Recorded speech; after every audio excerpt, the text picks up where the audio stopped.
يا أيها الذين آمنوا كتب عليكم الصيام كما كتب على الذين من قبلكم لعلكم تتقون. اے ایمان والو، تم پر روزے فرض کیے گئے ہیں جس طرح تم سے پہلے لوگوں پر فرض کیے گئے تھے، تاکہ تم پرہیزگار بن سکو، تاکہ تم متقی بن سکو، تاکہ تم میں تقوی آ سکے۔ اب اس آیت کو آپ سورہ بقرہ کی جو پہلی آیت ہے اس کے ساتھ اگر آپ جوڑ دیں تو اس کا بھی آپ کے سامنے تلاوت کر دیتا ہوں تاکہ ذرا اور ہی بات واضح ہو جائے۔ وہ کیا ہے؟ بسم اللہ الرحمن الرحیم، ذالک الکتاب لا ریب فیہ ھدی للمتقین، یعنی یہ اللہ کی کتاب ہے، اس میں کوئی شک نہیں، اس میں ہدایت ہے کس کے لیے؟ تقوی والے لوگوں کے لیے۔ اب یہ آپ نے دونوں آیتوں کے جو ترجمے ہیں اپنے دماغ میں رکھنے ہیں، یعنی ہم پہ روزے فرض کیے گئے ہیں جس طرح ہم سے پہلے لوگوں پہ روزے فرض کیے گئے تھے، پہلے انبیاء پہ روزے فرض کیے گئے تھے، اسی طرح ہم پر بھی روزے فرض کیے گئے ہیں۔ اور اس کا ریزن کیا ہے؟ تاکہ ہم تقوی اختیار کر سکیں، تاکہ ہم متقی ہو سکیں، تاکہ ہم پرہیزگار بن سکیں۔ اور پھر ساتھ میں جو میں نے آپ سے پہلی آیت کا جو ترجمہ بیان کیا ہے کہ یہ کتاب ہے، اس میں کوئی شک نہیں، اور یہ ہدایت ہے کس کے لیے؟ متقی لوگوں کے لیے، تقوی والے لوگوں کے لیے۔ تو اس کا مطلب ہے کہ روزے سے تقوی ملے گا اور تقوی سے بینیفٹ ملے گا قرآن پاک کو سمجھنے کا، یعنی ہدایت جو اللہ تعالیٰ نے قرآن پاک میں دے رکھی ہے وہ ہدایت ہمارے لیے صرف اسی صورت میں بینیفیشل ہے اگر ہم تقوی والے لوگ ہیں، اگر ہم پرہیزگار ہیں۔ اب تقوی اور پرہیزگاری کو ہم ذرا ڈیفائن کریں گے، اپنی جیسے ہماری ڈسکشن آگے بڑھے گی تو انشاءاللہ اس کو ہم ڈیفائن بھی کریں گے ہم کہ آخر تقوی کا مطلب ہے کیا ہے، عام زبان میں کیا مطلب ہے اس کا، عام زندگی میں اس کا کیا اثر ہے، اس کو دیکھیں گے ہم۔ یہ جو آیت ہے بظاہر تو بہت مختصر سی چھوٹی سی آیت نظر آتی ہے، لیکن آپ یقین کیجئے اس میں کامیابی کا ایک بہت بڑا خزانہ چھپا ہوا ہے۔ جب میں نے اس پہ غور کرنا شروع کیا، مزید اس پہ ریسرچ کی، تو پتہ چلا کہ اگر ہم صرف اس ایک آیت کی مطالب اور معنی پر عمل کرنا شروع کر دیں، اس پہ یقین آ جائے ہمارا اور اس پہ عمل کرنا شروع کر دیں، تو ہماری تو دنیا میں بھی کامیاب اور آخرت بھی کامیاب۔ اب یہ جو لفظ کامیابی ہے یہ تھوڑا سا ایک طرح کا معاملہ ہے، ڈیبیٹیبل ہے، کیونکہ مختلف لوگوں کے لیے کامیابی کا مطلب کچھ اور ہوتا ہے، کچھ لوگوں کے لیے کامیابی کا مطلب کچھ اور ہوتا ہے۔ تو سب سے پہلے میں کامیابی کو دین کے حوالے سے آپ کے سامنے رکھتا ہوں کہ دین کے حوالے سے کامیابی دراصل ہے کیا، جو قرآن بھی بتاتا ہے ہمیں۔ اب دیکھیے کہ ہمیں کہا گیا کہ جو اصل کامیابی تو وہ ہے کہ جنت کا حصول، یعنی آپ آخرت میں جائیں، اللہ تعالیٰ ہمارے نامہ اعمال ہمارے دائیں میں رکھیں، تو یہ ہے کامیابی۔ پلسرات سے سکون سے گزر جائیں، یہ ہے کامیابی۔ رسول کریم صلی اللہ علیہ وآلہ وسلم کے ہاتھوں سے حوض کوثر میں پانی پئیں، یہ ہے کامیابی۔ یعنی آخرت میں سرخرو ہو جائیں، یہ ہے کامیابی۔ اور آج جن لوگوں کی عمریں جو ہیں 40 سے اوپر ہو چکی ہیں، جو سننے والے یہاں پر جو لوگ ہیں، وہ ظاہر ہے ایک زندگی کا ایک بہت بڑا حصہ گزار کے آ چکے ہیں، تو وہ اب اندازہ لگا سکتے ہیں کہ ہمیں جو بچپن میں بتایا گیا تھا اپنے لڑکپن کے زمانے میں کہ آپ انجینئرنگ کر لو، آپ میڈیکل کر لو، آپ یہ فلاں کام کر لو، فلاں کام کر لو، تو اس سے آپ کو بنگلہ ملے گا، گاڑی ملے گی، پیسہ ملے گا، خوبصورت لڑکی کے ساتھ شادی ہو جائے گی، آپ کی اولاد ہوگی، بیٹے پیدا ہوں گے۔ تو یہ ساری کی ساری چیزیں جو ہیں ہمیں کامیابی وہ بتائی گئی تھیں، اور ہم نے ظاہر ہے اپنی انجینئرنگ کی، محنت کی، اکاؤنٹس کے اندر گئے، سی اے کیا، وہ سب کے سب ہماری جو محنت تھی وہ ساری کی ساری یہ تھی کہ ہم وہ کامیابی حاصل کرنا چاہتے ہیں جس کا ہمیں بتایا گیا تھا۔ اب آج جب 40 سال گزر گئے ہیں زندگی کے، یا 50 سال کے آپ ہو چکے ہیں، تو آپ اندازہ لگائیں تو آپ کو لگے گا کہ وہ جو ہمیں کہا گیا تھا کہ پیسے کو جمع کرنا کامیابی ہے، تو دراصل وہ تو کامیابی ہے ہی نہیں۔ کیونکہ ہم دیکھتے ہیں کہ جن لوگوں کے پاس بے انتہا پیسہ موجود ہے وہ مطمئن نہیں ہے، ان کے بھی پرابلمز ویسے ہی ہیں، اسی قسم کے پرابلم سے گزر رہے ہیں جس قسم کے پرابلم سے غریب گزرتا ہے۔ میں جو پرابلم کی بات کر رہا ہوں وہ یہ نہیں کہہ رہا ہوں کھانے کو نہیں ملتا۔ امیر کا پرابلم شاید یہ ہوگا کہ اس کا بچہ اس کے ہاتھ قابو میں نہیں ہوگا، اس کی اولاد پڑھ کے نہیں دے رہی ہوگی، یا اس کو کوئی ڈپریشن کا شکار ہو چکا ہوگا، اینگزائٹی کا شکار ہو چکا ہوگا۔ غریب کے جو ہے پرابلم کچھ اور ہیں۔ تو پرابلمز رہتے ہیں. یعنی پیسہ جو ہے اس کے آنے سے پرابلمز ختم نہیں ہو جاتے. تو کامیابی تو یہ ہے کہ ہماری اچیومنٹ ایسی ہو کہ ہمارے یہ پرابلم سارے کے سارے سالو ہو جائیں, ہم مطمئن ہو جائیں, ہمارا نفس مطمئنہ میں بدل جائے, ہمارا قلب کو اطمینان آ جائے. لیکن ہم دیکھتے ہیں نہ ہی آپ کے بیٹے بہت سارے ہوں تو تب بھی آپ ایسا نہیں ہوتا, آپ کے بنگلوں کا ڈھیر لگا ہوا ہو تب بھی آپ کا دل مطمئن نہیں ہوتا. تو کامیابی ہے کیا؟ تو آج اگر تھوڑا سا ہم نے دین کا مطالعہ کیا ہو اور ہمیں پتا ہو, قرآن کا مطالعہ کیا ہو, تو پتا ہوتا ہے کہ اصل میں کامیابی تو جنت کا اصول ہے. لیکن آج کل جب ہم لوگوں سے یہ بات کرتے ہیں کہ بھائی اصل کامیابی جنت کا اصول ہے, تو یہ عام آدمی کو یہ بات واضح نہیں ہو پاتی, اس کو اپیل نہیں کر پاتی, کیونکہ اس کو جنت کا تصور کا پتہ ہی نہیں ہے. اس کو یہ پتہ ہی نہیں ہے کہ آگے جا کے جو دائیں ہاتھ میں میرا نامہ اعمال مجھے ملے گا تو اس کا کیا بینیفٹ ہے, اس کو احساس ہی نہیں ہے. تو اب میں آپ کے سامنے یہ چیز رکھتا ہوں کہ یہ جو تقویٰ ہے اس سے دنیاوی کامیابی کیسے جڑی ہوئی ہے, کس طرح سے جڑی ہوئی ہے. اب پہلے تقوی پہ ذرا بات کر لیتے ہیں. دیکھیے تقویٰ بیسیکلی ہے کیا؟ تقویٰ بیسیکلی یہ ہے کہ جن کاموں سے اللہ نے آپ کو کرنے کا حکم دیا ہے ان کاموں کو کیا جائے, اور جن کاموں سے روکا گیا ہے ان سے رک جایا جائے. یہ ہے جناب تقویٰ. سمپل, ایک سمپل باٹم لائن یہ ہے, تقویٰ یہ ہے کہ اللہ تعالیٰ نے جن کاموں کا ہمیں حکم دیا ہے ان کاموں کو ہم کریں, اور جن سے روکا ہے ان سے رک جائیں. یہ ہے تقویٰ. اور اس تقوی کے ذریعے آپ کو کیا ملتا ہے؟ دیکھیں ذرا آپ غور کریں. یعنی رمضان کے مہینے میں آپ کے اوپر کھانا پینا حرام ہو جاتا ہے, اور آپ کے اوپر کیا حرام ہو جاتا ہے؟ اپنی بیوی کے پاس جانا حرام ہو جاتا ہے. یہ دو چیزیں آپ پر حرام ہو جاتی ہیں. باقی چیزیں تو عام دنوں میں بھی حرام ہوتی ہیں, یعنی جھوٹ بولنا, غیبت کرنا, دغا کرنا, دھوکہ دینا, سود کھانا, سودی کاروبار کرنا, یہ ساری چیزیں تو عام یعنی رمضان کے علاوہ بھی حرام ہوتی ہیں. لیکن رمضان میں جو اسپیشلٹی کون سی چیز حرام ہوئی ہے وہ یہ ہوئی ہے کھانا پینا نہیں کرنا آپ نے, اور اپنی وائف کے پاس نہیں جانا. یہ دو کام آپ کے اوپر حرام ہو گئی ہے. تو آپ کی جو ریسٹرکشنز ہیں وہ سخت ہو گئی ہیں آپ کے اوپر. ان رمضان کے اندر تھوڑا سا اور سختی کا معاملہ ہو گیا. تو کیا ہو رہا ہے؟ یہ آپ کے سامنے کھانا ہے اور آپ اکیلے بھی ہیں. اب آپ کھانا نہیں کھا رہے ہیں, کیوں؟ کیونکہ آپ کو اللہ کو راضی کرنا ہے. تو آپ جب مائنڈفل جو فاسٹنگ کرتے ہیں تو اس کے نتیجے میں کیا ہوتا ہے کہ آپ کے اندر ایک پورے مہینے کی پریکٹس ہو جاتی ہے. یعنی پہلے روزے میں آپ سوچتے ہیں کھانا نہیں کھانا, یار اللہ کو راضی کرنا ہے. پانی نہیں پینا, اللہ کو راضی کرنا ہے. صبح اٹھنا ہے, فجر کے وقت سحری کرنی ہے, افطاری کے وقت افطار کرنا ہے, کیونکہ اللہ کو راضی کرنا ہے. اب اللہ کو راضی کرنے کا ریمائنڈر پورا مہینہ آپ کے دماغ میں چلتا رہتا ہے. تو اس کے نتیجے میں آپ کو ایک پریکٹس ہو جاتی ہے اس بات کی کہ ہم نے وہ کام کرنے ہیں جس سے اللہ سبحانہ و تعالیٰ راضی ہوتے ہیں, اور ان کاموں سے بچنا ہے جس سے ہم وہ ناراض ہوتے ہیں. تو یہ دراصل کیا ہو رہا ہے؟ رمضان میں تقوی کی پریکٹس ہو رہی ہے. اگر عام زبان میں کہوں تو دراصل آپ اپنے نفس کو کنٹرول کر رہے ہیں, اپنے نفس کو قابو کر رہے ہیں. اس کو عام جو بڑے بڑے سائیکالوجسٹ جب اس کو بیان کرتے ہیں, ہم 3,000 درہم پے کرتے ہیں, جا کے بڑے بڑے 5 اسٹار ہوٹل کے اندر کھانا کھاتے ہیں, تو ہمیں وہ 2 دن کے اندر کیا سکھاتے ہیں؟ وہ سکھاتے ہیں سیلف کنٹرول. 2,000 درہم دو, ایک ڈنر کرو, لنچ کرو, اور سیکھو کیا کہ سیلف کنٹرول کیسے حاصل کرنا ہے. یہ رمضان آپ کو سیلف کنٹرول ہی دے رہا ہے. سیلف کنٹرول یہ تو ہے کہ کوئی مجھے نہیں دیکھ رہا, مجھے کوئی بھی نہیں دیکھ رہا, اور اس کے باوجود میں کھانے پینے سے احتراز کر رہا ہوں, کھانا پینا نہیں کر رہا, اور بیوی کے پاس نہیں جا رہا. وہ کیوں؟ کیونکہ اللہ کو راضی کرنا ہے. ٹھیک ہے, تو یہ آپ کے اندر کیا چیز پیدا کرتی ہے؟ Self control. اس کے بعد ایک حدیث ہے میں آپ کے سامنے رکھنا چاہتا ہوں.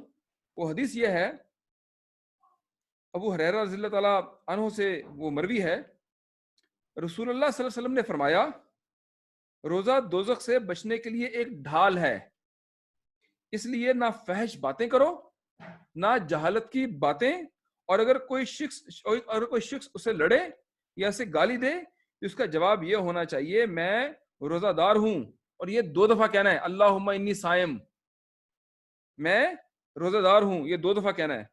اس ذات کی قسم جس کے ہاتھ میں میری جان ہے, روزہ دار کے منہ کی بو اللہ کے نزدیک کستوری کی خوشبو سے بھی زیادہ پسندیدہ اور پاکیزہ ہے. بندہ اپنا کھانا پینا، اپنی شہوت میرے لیے چھوڑ دیتا ہے. روزہ میرے لیے ہے اور میں ہی اس کا بدلہ دوں گا، اور نیکیوں کا ثواب بھی اصل نیکی کے 10 گنا ہوتا ہے. تو اس سے بات واضح ہو رہی ہے کہ آپ نے اس روزے کا فائدہ اسی صورت میں ہی ہوگا جب آپ مائنڈ فل فاسٹنگ کریں گے، یعنی واقعی سوچ کے کہ میں یہ فلاں کام اس لیے نہیں کر رہا کیونکہ اللہ کو پسند نہیں ہے، اور یہ کام اس لیے کر رہا ہوں کہ اللہ کو پسند ہے.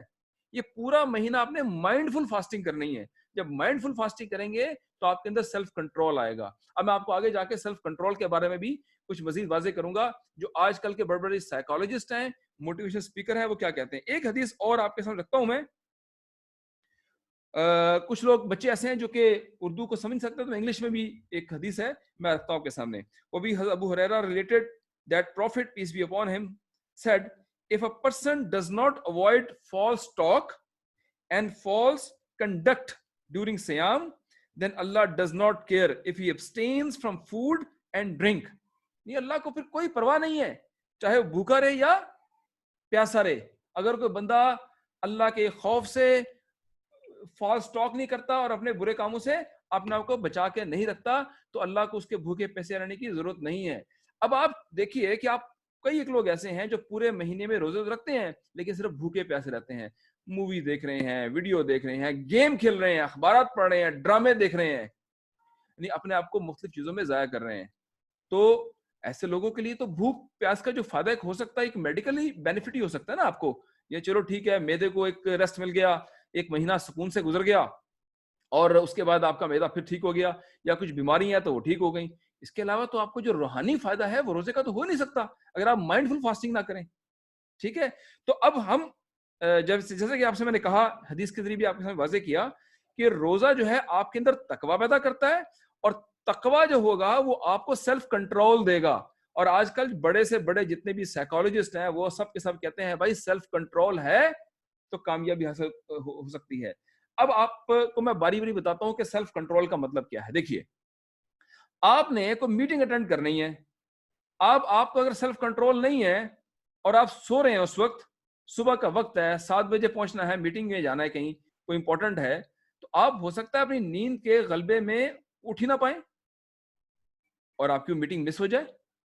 اور ایسا ہوتا ہے کئی دفعہ آپ اکثر کا لیٹ ہو جاتے ہیں میٹنگ کے لیے، یار سوری یار 5 منٹ لیٹ ہو گیا، ٹریفک تھا، فلاں تھا، یا سوری یار تو یہ کیوں ہے؟ یہ بیسیکلی سیلف کنٹرول کی وجہ سے ہے. تو عام زندگی میں اگر آپ کا سیلف کنٹرول ہو، آپ ٹائم پہ اٹھیں گے، ٹائم پہ جائیں گے، ٹائم پہ سارے کام کریں گے، پروکاسٹینیشن سے بچیں گے. ایک ٹرم یوز ہوتی ہے ہماری کارپوریشنز کے اندر، پروکاسٹینیشن، کہ جو کام آپ کے ذمہ لگا دیا جاتا ہے، چلو یار پھر دیکھتے ہیں. یہ کیا ہے؟ یہ اس لیے پروکاسٹینیشن کرتے ہیں because you don't have self control. And تقوی اینڈ روزہ is going to give you the self control. پھر دوسری چیز جو سائیکالوجسٹ کہتے ہیں کامیابی کے لیے بہت زیادہ امپورٹنٹ ہے، اور وہ چیز ہے ڈٹرمنیشن. اب آپ کی ڈٹرمنیشن ہوگی تو بچیں گے نا. آپ اگر آپ کے اندر ڈٹرمنیشن ہوگی تو اس صورت میں ہی آپ بچیں گے ان تمام چیزوں سے، لیزی ہونے سے. اور ڈٹرمنیشن کیسی ہوگی روزے میں؟ ظاہر ہے آپ ڈٹرمنیشن ہوگی تو آپ بھوکے بھی رہیں گے، آپ کھانا بھی نہیں کھائیں گے، پانی بھی نہیں پئیں گے، اور آپ جو ہیں لغو باتوں سے بچتے بھی رہیں گے. تو آپ پورا مہینہ اپنی ڈٹرمنیشن کو امپروو کرنے کے لیے پریکٹس کرتے ہیں، پورا مہینہ پریکٹس کرتے ہیں، تو آپ کی ڈٹرمنیشن اسٹرانگ ہو جاتی ہے. اور یہ عام زندگی کے اندر بھی آپ کو ہیلپ کرتی ہے، اپنی جو دنیاوی اچیومنٹس کو اچیو کرنے کے لیے بھی ڈٹرمنیشن ہیلپ کرتی ہے. یہ سائیکالوجسٹ کہتے ہیں. پھر تیسری بات وہ کہتے ہیں کہ لوگ اکثر فیل اس لیے ہوتے ہیں because they are not consistent. And why the people are not consistent? Because they are tend to lazy, they tend to being lazy. وہ زیادہ تر سست روی کا شکار ہو جاتے ہیں، لیزی رہتے ہیں. لیزی ہونے کی وجہ سے ان کے اندر انکنسسٹنسی ہوتی ہے، اور انکنسسٹنسی کی وجہ سے وہ دنیا میں ہی ناکام ہو جاتے ہیں. اب آپ روزہ کو دیکھ لیجیے، آپ کیا روزے میں آپ کو کنسسٹنسی نہیں ملتی؟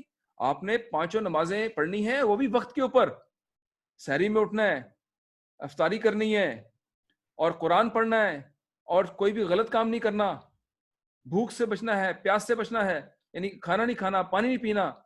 تو یہ سب چیزیں کیا چیز پیدا کر رہی ہیں آپ کے اندر؟ یہ پیدا کر رہی ہیں consistency. You are doing a refresher course of being consistent. تو تیسری بات ہو گئی جو میں نے آپ کو بتائی, میں نے کیا کہا آپ سے, self control, determination and consistency, یہ تین چیزیں. اور چوتھی چیز ہے anger control. why you lose your clients? because sometime you get angry. why you lose your best subordinates? because you get angry, you don't have control on your anger. and why you lose your best bosses, best companies? because sometimes you don't have a control on your emotions and you get angry. روزہ آپ کو بہترین anger control دیتا ہے. ابھی حدیث آپ نے, میں نے آپ کے سامنے رکھی, حدیث میں کیا رکھا ہے, کوئی آپ سے لڑے تو کیا کہنا ہے آپ نے کہنا ہے بھائی میں تم سے نہیں لڑ سکتا, اللہم انی صائم, میں تو روزے سے ہوں. اب آپ پورا مہینہ اللہم انی صائم کرتے رہیں گے تو بھائی 30 دن کی پوری ایکسرسائز کے بعد اینگر پہ کنٹرول آئے گا نہیں آئے گا؟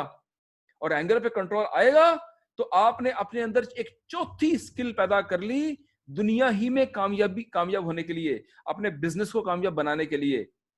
اچھا, جو اس کے بعد اگلی چیز ہے ڈسپلن.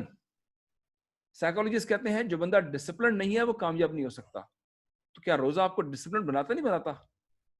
گو کہ عام حالات میں اگر نماز پڑھیں تب بھی آپ ڈسپلن ہوتے ہیں, لیکن روزے کے اندر تھوڑا سا ایکسٹرا آپ کے اوپر کنڈیشن لگائی جاتی ہیں, ریسٹرکشنز لگائی جاتی ہیں, اور اس کے نتیجے میں آپ کو مزید ڈسپلن بنایا جاتا ہے. تو جب اس سخت ریسٹرکشنز کے اندر جب آپ پورا مہینہ گزارتے ہیں تو جب عام زندگی میں جاتے ہیں جس میں یہ کھانا پینا اور بیوی کے پاس جانا آپ کی چھوٹ مل جاتی ہے آپ کو, تو ان عام دنوں کے اندر ڈسپلن ہونا کمپیریٹیولی ایزی ہو جاتا ہے, کیونکہ آپ نے ایک مہینہ گزارا ہوتا ہے سخت ماحول کے اندر.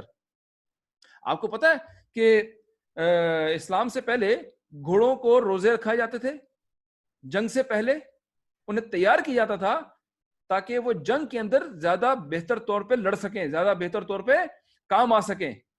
تو یہی بات انسانوں میں بھی ہے. اس کے علاوہ میں لیٹنس کی میں نے ایک کتاب پڑھی تھی یونانی, تو یونانی فوج جو تھی ان کو بھی جنگ سے پہلے انتہائی بدمزہ کھانا دیا جاتا تھا کئی مہینوں تک, تاکہ وہ کھانے کی لذت سے کا شکار نہ ہو جائیں, اور جب جنگ کا وقت آئے تو کھانا ان کو رغبت نہ ڈالے اور وہ جنگ کے اوپر ان کا فوکس ختم نہ ہو, وہ بہادری سے لڑیں. تو یہ چیز دیکھیں, یہ ڈسپلن روزہ پیدا کر رہا ہے. روزہ کیا پیدا کر رہا ہے؟ یہ آپ کو نے پانچویں چیز بتائی, اور چھٹی چیز بتا رہا ہوں آپ کو, سیلف کنٹرول اور سیلف بلیف اور کانفیڈنس. آپ کے اندر کانفیڈنس کیسے آئے گا؟ اب دیکھیے, آپ پورا مہینہ روزہ کیوں رکھتے ہیں بھائی؟ آپ پورا مہینہ روزہ رکھتے ہیں اللہ تعالیٰ کے لیے. اللہ تعالیٰ کے لیے روزہ رکھتے ہیں, یعنی اللہ کا خوف آتا ہے. اللہ کا خوف کیوں آتا ہے؟ اس لیے آتا ہے کہ آپ کو یقین ہوتا ہے کہ اللہ تعالیٰ جو ہے وہ کیا ہے, ان اللہ علی کل شیء قدیر. اللہ تعالیٰ کی وہ ذات ہے جو کائنات کی ہر چیز پر قادر ہے, ہر عمل پر قادر ہے, چاہے وہ چھوٹی ہو چاہے بڑی ہو. زمین و آسمان میں ہر چیز اللہ تعالیٰ کی تسبیح بیان کرتی ہے. آپ کو یقین ہے اس بات کے اوپر. تو جب آپ کو اس بات پہ پورا یقین ہے کہ میں اس ذات کے لیے یہ کھانا پینا چھوڑ رہا ہوں, اس ذات کے لیے روزہ رکھ رہا ہوں, تو آپ کا توکل کس پہ بڑھے گا؟ اللہ پہ. جب بھی مشکل آئے, آسانی آئے, آپ بھاگے کس کے پاس جائیں گے؟ خوشی ہوگی, بولیں گے اللہ تیرا شکر ہے, یہ کامیابی تو میرے اندر تو کوئی حیثیت تھی نہیں, اس لیے مجھے سر سے لے کے پیر تک جو بھی باڈی پارٹس بھی دے رکھے ہیں نا, وہ سارے کے سارے میرے اپنے ہے ہی نہیں. میرا جسم میری مرضی نہیں ہے, یہ میرا جسم تو میرے کنٹرول میں نہیں ہے, یہ میرا جسم تو میرے اللہ کی مرضی ہے. میں اپنی مرضی سے اپنے دل کی دھڑکن کو نہ بڑھا سکتا ہوں نہ کم کر سکتا ہوں, نہ آنکھوں کو پلک جھپکا سکتا ہوں. ایسے آپ کو بے شمار لوگ مل جائیں گے جن کو پوری کی پوری آنکھیں ملی ہوئی ہوتی ہیں, لیکن ان کو آنکھ کو استعمال کرنے کی پرمیشن نہیں ہوتی اللہ کی طرف سے, وہ دیکھ نہیں سکتے. اور کئی لوگ ایسے ہوتے ہیں ان کا آنکھوں کو دیکھنے کا جو ٹائم ہے وہ بھی فکس ہوتا ہے.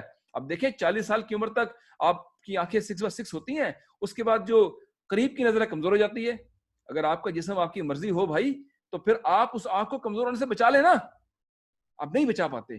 تو سب سے امپورٹنٹ چیز ہے کہ آپ کا اللہ پہ توکل, میں توکل کی بات کرتا اصل میں, اللہ پہ توکل اس لیے آپ کا بڑھتا ہے کیونکہ آپ کو یقین آتا ہے اس مہینے کے اندر کہ میں یہ جو کچھ بھی میری ہر چیز ہے, میری کامیابی ہے, میری ناکامی ہے, وہ سب اللہ کے ہاتھ میں ہے. تو اس سے کیا ہوتے ہیں, آپ ہو جاتے ہیں فیئرلیس, آپ کے اندر خوف ختم ہو جاتا ہے. اگر کوئی ناکامی بھی ہو تو آپ یہ سوچتے ہیں یہ اللہ کی طرف سے کوئی آزمائش ہے, یا میرے گناہ جو ہیں اللہ تعالیٰ معاف کر رہے ہیں, یا اللہ تعالیٰ کسی بڑے کام کے لیے مجھے تیار کر رہے ہیں. اور اگر کامیابی ہو تو آپ کو پتا ہوتا ہے یار اندر سے, میں پورے یقین کے ساتھ کہہ سکتا ہوں, دعوے کے ساتھ کہہ سکتا ہوں کہ جب ہم کبھی کوئی کامیابی ملتی ہے ہمیں, تو اندر سے سوچتے ہیں تو کہتے ہیں یار یہ کامیابی تو مل گئی ہے مجھے, لیکن اس میں میرا کام لگتا ہے اتنا زیادہ ہے نہیں, ٹھیک تھوڑی کوشش تو کی ہے, لیکن یہ فلاں جو فیکٹر جو ہوا ہے نا اس میں تو میرا کچھ تھا ہی نہیں کردار, یہ تو بھائی کوئی تھرڈ فیکٹر آیا جس نے مجھے کامیابی دلائی ہے. تو یہ آپ کو پتا ہوتا ہے. تو اس لیے جب آپ کو پتا ہوتا ہے کہ آپ کی کامیابی بھی اللہ کی وجہ سے ہے, آپ کی ناکامی بھی اللہ کی وجہ سے ہے, اور پورے مہینے آپ اللہ کو راضی کرنے کے لیے پریکٹس کرتے ہیں, تو آپ پہ اللہ کا توکل بڑھتا ہے. اس کے نتیجے میں آپ ہو جاتے ہیں بے خوف, فیئرلیس. وہ ایک سجدہ جیسے تو گراں سمجھتا ہے, 1000 سجدوں سے دیتا ہے آدمی کو نجات. یعنی اللہ کا ایک خوف دنیا کے تمام خوفوں کو کھا جاتا ہے. تو اس سے کیا ہو جاتے ہیں آپ ہو جاتے ہیں کانفیڈنٹ, آپ کو سیلف بلیف ہوتا ہے, آپ کو ہوتا ہے کہ ہاں میں کر لوں گا. اور جب آپ کر لیتے ہیں تو کہتے ہیں اللہ نے کروایا, اور جب نہیں کہتے ہیں نہیں ہوتا آپ سے تو کہتے ہیں یہ تو میرے نصیب میں نہیں تھا, میرے لیے بہتر نہیں تھا. تو اس سے آپ کے اندر آتا ہے کانفیڈنس. اور آپ جتنے بھی سائیکولوجسٹ ہیں وہ کہتے ہیں سب سے زیادہ دنیا میں کامیابی کے لیے جو سب سے زیادہ بڑی چیز ہے سیلف کنٹرول کے بعد, وہ ہے سیلف کانفیڈنس, وہ ہے سیلف بلیف. بڑے بڑے کرکٹر کو بھی میں دیکھتا ہوں, بڑے بڑے پریشر کے اندر جب بولنگ خراب ہو جاتی ہے تو ان کے ہو جاتے ہیں, کہتے ہیں کیا ہے, تو ان کے جو سیکرٹرسٹ کرکٹ ٹیموں کے ساتھ لگے ہوتے ہیں ان کو یہی سکھاتے ہیں, have self belief, trust in your self. تو بھائی یہ سب چیزیں کہاں سے آئیں گی؟ یہ سب کی سب چیزیں آئیں گی صرف اللہ پہ توکل کرنے سے, اللہ پہ بھروسہ کرنے سے. اور یہ جو تقوی ہے, تقوی کے ذریعے اللہ پہ بھروسہ آتا ہے, اللہ پہ ٹرسٹ آتا ہے. اور یہ کہاں سے آتا ہے؟ رمضان کے مہینے میں روزہ رکھنے سے. تو یہ آپ کے سامنے میں نے 6 چیزیں جو ہیں 7 چیزیں آپ کے سامنے رکھی ہیں جو دنیا میں کامیابی کے لیے ضروری ہیں, اور ان کا براہ راست تعلق تقوی کے ساتھ ہے. اور تقوی کا براہ راست تعلق کس کے ساتھ ہے؟ رمضان کے ساتھ ہے, روزے کے ساتھ ہے. روزہ رکھیں, تقوی حاصل کریں. اور یہ 7 سکل میں نے آپ کے سامنے رکھی, جیسے میں نے بتایا آپ کو, self control, determination, consistency, anger control, discipline, self belief, fearless. یہ 7 کی 7 کوالٹیز جو ہیں یہ آپ کے اندر آ جائیں گی. اس کے علاوہ ایک اور میں حوالہ دینا چاہتا ہوں, ایک بہت مشہور جو ہے وہ سائیکولوجسٹ, موٹیویشنل اسپیکر ہے, رابن شرما. اب دیکھیے اس نے تو قرآن نہیں پڑھا ہوگا, ہمارے پاس تو یہ چیزیں آئی ہیں 1400 سال سے, کتنی لکھی ہوئی ہے ہمارے پاس. اگر ہم ہدی للمتقین والی بات ہے, یعنی اگر ہم متقی ہوں گے تو قرآن کی ہدایت مل جائے گی, تو ہمیں وہ سب چیزیں مل جائیں گی. اب یہ رابن شرما ٹائپ کے جو موٹیویشن اسپیکر ہیں, انہوں نے تو ریسرچ کر کے زندگی سے سیکھ کے جو رزلٹ کنکلوڈ کیا ہے وہ رکھا ہے ہمارے سامنے کتابوں کی صورت میں. تو وہ اپنی کتاب ہے اس کی, leaders who had no title, یہ اپنی کتاب ہے. اس میں وہ 3 باتیں لکھتا ہے. وہ کہتا ہے to be an effective leader, first become great person.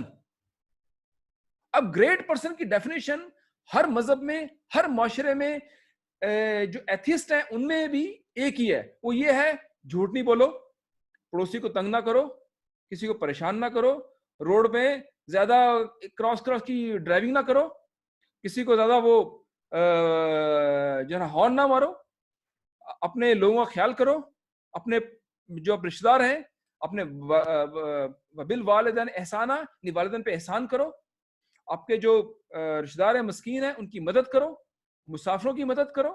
یہ ساری کی ساری باتیں تو گریٹ پرسن کی تمام معاشروں میں کامن ہے, اخلاقیات کی باتیں ہیں یہ. تو وہ کہتا ہے first become a great person then you will become a leader.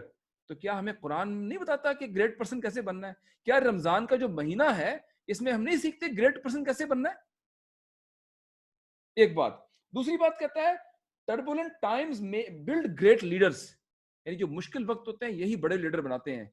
تو یہ رمضان کا مہینہ ایک مشکل وقتی ایکسرسائز نہیں ہے, یعنی اپنے اوپر ہم ایک مشکل وقت طاری کر لیتے ہیں, اپنے اوپر ہم طاری کر لیتے ہیں, یہ سارا کا سارا ایک ماحول, ہم بھوکے رہتے ہیں, پیاسے رہتے ہیں, اور ہم میٹیگیٹ کرتے ہیں ایک غربت کی لائف کو. تو ٹربولنٹ لائف میکس لیڈرز گریٹ. پھر آخری بات کہتا ہے deeper your relation ship the stronger your leadership. کیا رمضان کے مہینے میں ہمارے ریلیشن شپ پہ ہم بات نہیں کرتے؟ رمضان کے مہینے میں قرآن نہیں پڑھتے ہم لوگ, لوگوں میں افطاری ہے, زکوٰۃ دیتے ہیں, صدقات بڑھا دیتے ہیں. تو یہ کیا ہے؟ یہ ہم ریلیشن شپ بلڈنگ ایکسرسائز کر رہے ہوتے ہیں. ہم لوگوں کو افطاری بلاتے ہیں. ہاں آج کل ایک دور چل رہا ہے اس طرح کا جس میں کووڈ-19 ہے, پینڈیمک ہے, جس میں لوگوں سے نہیں مل سکتے, لیکن عام حالات کے اندر تو ہم لوگوں سے ملتے ہیں, لوگوں کا خیال کرتے ہیں. لیکن ان حالات کے اندر بھی جتنی چیریٹی ہو رہی ہے شاید سے پہلے کبھی نہیں ہوئی ہوگی. تو یہ کیا ہے؟ This is a exercise of relationship building. کیا قرآن ہمیں نہیں بتاتا کے ریلیشن شپ بلڈنگ پہ کام کرو, بلڈ یور ریلیشن شپس. تو دیکھیں لیڈرشپ کے لیے 3 کوالٹیز اس نے کہی ہیں, گریٹ پرسن, ٹربولنٹ ٹائمز, اور تیسری چیز نے کہی ہے بلڈ اسٹرانگ ریلیشن شپ, ڈیپر ریلیشن شپ. تو یہ تینوں چیزیں ہمیں رمضان سے ملتی ہیں, تقوی سے ملتی ہیں, اور تقوی آتا ہے روزے سے. پھر ایک اور اپنی اس کی کتاب ہے, اس کا حوالہ میں آپ کو دوں گا, اس کے بعد اپنی بات کو ختم کروں گا. وہ کہتا ہے جی کہ اپنی اس کی کتاب ہے ماسٹری مینول, اس میں وہ کہتا ہے number 1 join the 5 o'clock club. وہ کہتا ہے اگر آپ نے اپنا سیلف کنٹرول حاصل کرنا ہے نا, یا کامیابی حاصل کرنی ہے, ماسٹری کرنی ہے, تو اس کے لیے 5 قوانین ہیں. وہ کہتا ہے سب سے پہلے یہ ہے کہ 5 o'clock کلب کو جوائن کر لو.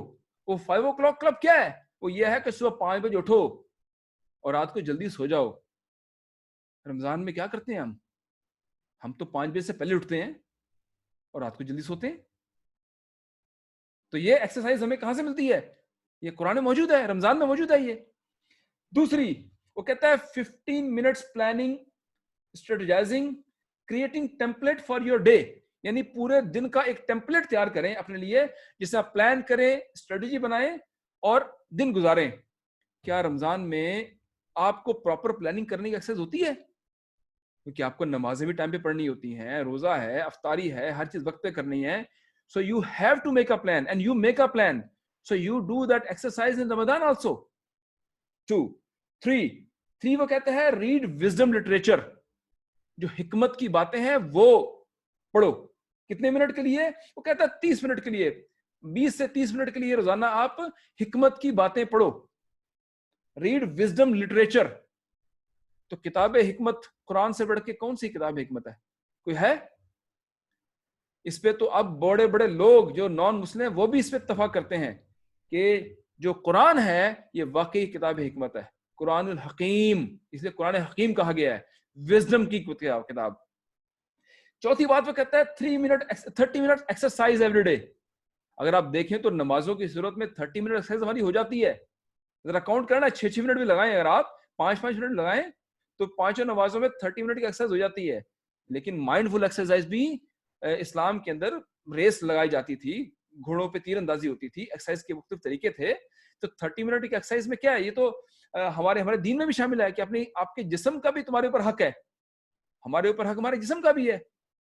آخری بات وہ کہتا ہے and your day self accountability, یعنی اپنے دن کا اختتام کرو اکاؤنٹیبلٹی کے ساتھ. تو اپنا محاسبہ کرو, جب دن کا اختتام ہو تو کیا کرو آپ, بیسیکلی اپنا محاسبہ کرو. تو اب دیکھیے یہ جو 5 رولز نے بتائے ہیں یہ بھی قرآن میں موجود ہیں. تو میری بس آخر میں یہ گزارش ہے کہ ہمیں بالکل سب کچھ پڑھنا چاہیے, رابن شرما کو بھی پڑھنا چاہیے اور بہت لوگوں کو پڑھنا چاہیے, لیکن ایک دفعہ قرآن کو مائنڈ فل ہو کے پڑھیں, not just read it but just ایک آیت پہ غور کریں, غور کر کے مائنڈ فل ہو کے جو ہے اس کو پڑھیں. تو آپ کو وہ ساری کی سارے, ایک تو سارے پیسے بچ جائیں گے آپ کے, وہ جا کے جو آپ ڈنر کرتے ہیں, آپ ایک کام کریں گھر میں ڈنر منگا لیا کریں, کوئی پیزا ہے کسی ہوٹل سے یا گھر میں کسی کک کو بلا کے گھر میں کھانا ملائیں, اور یہ ایزیوم کر لیں کہ آپ کا جو وہ نا 2 دن کا وہ لیکچر ہو رہا ہے کسی 5 اسٹار ہوٹل کے اندر, اور قرآن پاک پڑھ لیں اس کے ساتھ, آپ کو حکمت کی ساری باتیں مل جائیں گی, آپ کو ٹائم مینجمنٹ مل جائے گی, everything you will get from Quran حکیم, قرآن مجید. تو قرآن کو مائنڈ فل ہو کے کر لیں. دوسری چیز, آپ روزہ رکھیں تو مائنڈ فل ہو کے روزہ رکھیں. ایسا نہیں کہ رات کو اکثر لوگ سو جاتے ہیں, چلو یار رات کو لیٹ نائٹ سو جائیں گے کھانا کھا کے, تو شام کو اگلے دن افطاری کر لیں گے. یہ مائنڈ فلنس سے نہیں آئے گی. اس روزے کا آپ کو اتنا فائدہ ہوگا کیونکہ بھوکا رہ رہے ہیں آپ کے اسٹمک کو بینیفٹ ہو رہا ہے, آپ کے اسٹمک کو ریسٹ مل رہا ہے. لیکن جب تک آپ اللہ کے بنائے ہوئے طریقے پر جو بتایا ہوا قانون اس پہ عمل نہیں کریں گے تو آپ کو 100% فاسٹنگ کا بینیفٹ ہی نہیں ہو سکتا. You will not have mindful fasting, جس کا کہ میں نے بتایا کہ اس کے میں نے آپ کو تقریباً 15 بینیفٹ جو دنیاوی فائدے میں نے آپ کو گنوائے ابھی تھوڑی دیر پہلے. تو مائنڈ فل فاسٹنگ کرنا ہی آپ نے, مائنڈ فل فاسٹنگ کریں گے to get 100% benefit out of it. تو دنیا میں جب فائدہ ہو جائے گا تو آخرت کا تو فائدہ ہے ہی ہے اس میں, جب مائنڈ فل فاسٹنگ کریں گے آپ. تو جزاکم اللہ خیر. بس آخر میں ایک بات, چونکہ کل جو ہے ہمارے احسان صاحب بیٹھے ہیں ہمارے ساتھ. کل سیم ٹائم میں آپ سے دوبارہ لنک شیئر کروں گا. یہ زکوٰۃ کے حوالے سے نصاب اور زکوٰۃ کی اہمیت کے موضوع کے اوپر 5:30 بجے یہ ایک لیکچر دیں گے, ایک ان کی ٹاک ہوگی انشاءاللہ. تو میری آپ سب سے ریکویسٹ ہے کہ کل 5:30 بجے لائن پہ آئیے. وہ بھی تقریباً 30 سے 40 منٹس کی ہوگی. تو آپ کو میں تھوڑی دیر میں ہی انشاءاللہ اس کی بھی جو ریکویسٹ آپ کو بھیج دوں گا میں. تو زکوٰۃ کے حوالے سے بھی بات ہو جائے گی. اور کوئی دوست کسی اور موضوع پہ کچھ بات کرنا چاہے تو وہ اس کے لیے بھی ہم جمعے کا دن جو ہے وہ مختص کر سکتے ہیں. ایک بات میرا خیال ہے احسان بھائی کچھ آپ کہنا چاہ رہے ہیں, لیکن ایک بات میں ذرا کہہ دوں کہ سب سے امپورٹنٹ بھائیوں, سب سے امپورٹنٹ رات جو ہے نا آگے آنے والی ہے چاند رات ہے. اس چاند رات میں بجائے اس کے جو ٹائم ضائع کرنا ہے, جوتیاں خریدنی ہے, کپڑے خریدنے ہیں, میری آپ سب سے ریکویسٹ ہے, درخواست ہے کہ وہ سب کے سب کام آپ ابھی کر لیجئے. آپ آج کر لیجئے, کل کر لیجئے, 2 دن موجود ہیں, ٹائم نکال کے کر لیجئے. لیکن چاند رات کو آپ نے پورے مہینے کی محنت کی ہے, اب آپ نے محنت کا اللہ سے ریوارڈ لینا ہے. اس کے لیے میری ریکویسٹ ہے کہ عشاء کے بعد آپ بیٹھ جائیں پوری فیملی کے ساتھ. اچھا موقع ہے لاک ڈاؤن کا, اور بیٹھ کے اللہ کے آگے رو رو کے دعا کریں. اللہ سبحانہ تعالیٰ ہمارا جو روزہ تھا, ہماری جو نمازیں تھیں, اس میں نہ خشوع تھا نہ خضوع تھا, ٹوٹی پھوٹی تھیں. ہمیں تو اللہ تو نماز بھی پڑھنا نہیں آتی ہے, ہمیں اللہ صحیح طرح سے ذکر بھی طرح کرنا نہیں آتا, ہمیں اللہ آپ کو صحیح طرح یاد بھی کرنا نہیں آتا. لیکن اس باوجود ہماری تمام مشقتوں کو, عبادتوں اللہ تعالیٰ اپنی بارگاہ میں قبول کریں اور ہمیں ہمارے مسائل سے نجات دلائیں. اللہ ہمیں کرونا وائرس سے نجات دلائے, اور اللہ ہمیں ہر قسم کی بیماری سے وہ اپنی پناہ ملے. ہمیں اللہ تعالیٰ ہر حسد کے شر سے اپنی پناہ ملے, ہمیں نظر بد کے شر سے اپنی پناہ ملے, اور اس کے علاوہ اللہ تعالیٰ ہمیں اپنی مخلوق کی ہر قسم کے شر سے اپنی پناہ ملے, جادو کے شر سے اپنی پناہ ملے. اور جو بھی آج کل لوگوں کی جاب ذرا ختم ہو رہی ہیں, 50% پر کچھ لوگ جاب کر رہے ہیں, کچھ لوگ کو ان پیڈ لیو پہ گھر بھیجا رہا ہے, اللہ تعالیٰ ان کے جو بھی ریسورسز ہیں ان میں اللہ تعالیٰ ایسی کو برکت ڈال دے. یہ دعائیں ہم نے مانگنی ہے, اللہ تعالیٰ ایسی کو برکت ڈال دے کہ وہ پورے کا پورا یہ پورے جو ٹائم ہے مشکل وہ گزارنے کے لیے وہ ریسورسز ہمارے کافی ہوں. آپ یقین کریں اللہ تعالیٰ مدد کرے گا. جہاں آپ 3 پراٹھے سے پیٹ بھرتا ہوگا نا, تو برکت کی وجہ سے آدھے پراٹھے سے پیٹ بھرنا شروع ہو جائے گا. یہ میرا اپنا ٹیسٹڈ یہ طریقہ بھی ہے, اور میں نے اس کو ٹیسٹ بھی کیا ہوا ہے, یہ واقعی ایسے ہوتا ہے. اور میری ریکویسٹ ہے کہ چاند رات کو اللہ سے رو رو کے گڑگڑا کے اجتماعی طور پہ اپنے گھر کے اندر دعا کریں اور اپنی جو ہے سیلری وصول کریں جو اللہ محنت کر کے آپ نے اس مہینے میں کما رکھی ہوگی. تو جزاکم اللہ خیر, آپ کا بہت بہت شکریہ کہ آپ سب لوگ لائن پر آئے. میں اس کی ریکارڈنگ بھی کر رہا ہوں, شروع کا تھوڑا پارٹ مس ہو گیا ہے, لیکن میں یہ شیئر کر دوں گا انشاءاللہ. يا أيها الذين آمنوا كتب عليكم الصيام كما كتب على الذين من قبلكم لعلكم تتقون.